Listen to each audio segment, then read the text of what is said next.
Hi friends, தளபதியோட கில்லி படம் இப்போ திரும்பவும் வந்து ரிலீஸ் ஆக போகுது.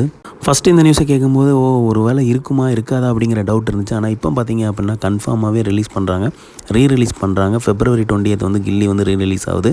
ஸோ ஏற்கனவே ரீரிலீஸ் ஆன படம் தான் இது. அப்போ வந்து பார்த்தீங்க அப்படின்னா மிகப்பெரிய ஒரு சம்பவம் பண்ணுச்சு கோலிவுட்டில். கில்லியோட ரீரிலீஸோட ரெஸ்பான்ஸை பார்த்ததுக்கப்புறம் தான் பார்த்தீங்க அப்படின்னா நிறைய படங்கள் வந்து ரீரிலீஸ்க்கே இறங்க ஆரம்பிச்சிது.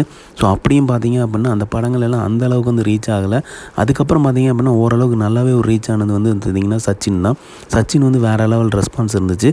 இப்போ ரீசெண்டாக ரீரிலீஸ் ஆன மங்காத்தாவும் சரி படையப்பாவும் சரி ஓரளவுக்கு வந்து அதே ரீரிலீஸ் வந்து சம்பவம் பண்ணுச்சு.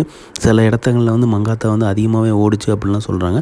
பட் ஆனால் ஃபுட்ஃபால்ஸும் சரி அதிக நாட்கள் ஓடினதும் சரி கில்லி சம்பவம் பண்ண மாதிரி எந்த படமுமே சம்பவம் பண்ணல. ஏன்னா ரீரிலீஸில் சம்பவம் பண்ணதுன்னா கில்லி தான் அப்படிங்கிறது எல்லாருக்குமே தெரியும். ஸோ இப்போ திருப்பியும் ரீரிலீஸ் பண்ண காரணம் என்ன பார்த்தீங்க அப்படின்னா தேட்டர் எல்லாமே பயங்கர ட்ரையாக போகுது. அந்த அளவுக்கு வந்து படங்கள் வந்து ஓடலை. ஸோ அதனால் பார்த்தீங்க அப்படின்னா கம்ப்ளீட்டாக ரீரிலீஸ் படங்கள் தான் ஓடிக்கிட்டு இருக்குது. ஸோ அதனால் வந்து திருப்பியுமே வந்து கில்லியை வந்து சூஸ் பண்ணியிருக்காங்க. ஏன்னா அந்த அளவுக்கு ரெஸ்பான்ஸ் இருந்துச்சு. வாரக்கணக்கில் ஓடின படம் கில்லி. பட் அந்த சேம் ரெஸ்பான்ஸ் வந்து இப்போ இருக்குமா அப்படிங்கிறது தெரியல. பட் ஆனால் அந்த அளவுக்கு அவ்வளோ வாரங்கள் ஓடுமாங்கிறதும் தெரியல. இன்னும் கொஞ்சம் பொறுத்திருந்து லேட்டாகவே ரிலீஸ் பண்ணியிருக்கலாம். அப்படி ரீரிலீஸ் பண்ணணும்னு டிசைட் பண்ணியிருந்தாங்கன்னா இந்த மாதிரி தளபதி அப்படி தெரிஞ்சுக்கிறதுக்கு லைக் பண்ணுங்கள், ஷேர் பண்ணுங்கள், ஃபிலிமா சேனலை சப்ஸ்கிரைப் பண்ணுங்கள்.